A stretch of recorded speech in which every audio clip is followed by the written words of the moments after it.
Tupá es el dios de las tormentas, el trueno y el rayo de la mitología guaraní, aunque en otras versiones es presentado como la figura principal, eclipsando por completo la figura de Ñamandú o absorbiendo su figura como la de otras deidades, como Añangá, Rupabé y Ñanderupa Patenunde.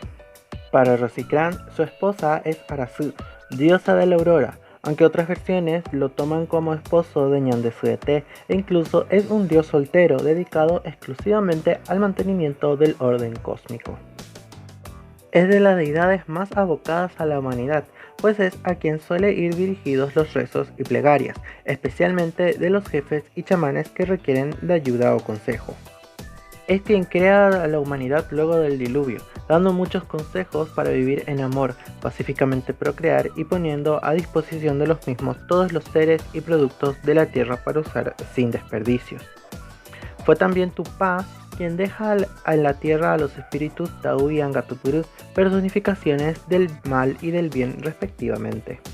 El mito más famoso en el que se lo menciona narra cómo Tupá, con ayuda de Arasú, crean a los primeros hombres, Rupabé y Supabé, la pareja primigenia.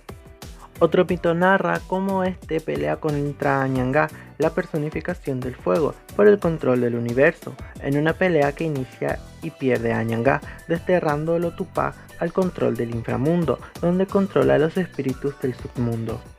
También es Tupá quien aconseja a Tumerandú cómo deshacerse de los 7 hijos de Tauikeraná. También en algunas versiones es él quien transforma a Ponazú en la estrella de la mañana. Sus principales símbolos son el rayo y el trueno, el sol y la luna, el Mbocayá o cocotero y el Kaarubishá.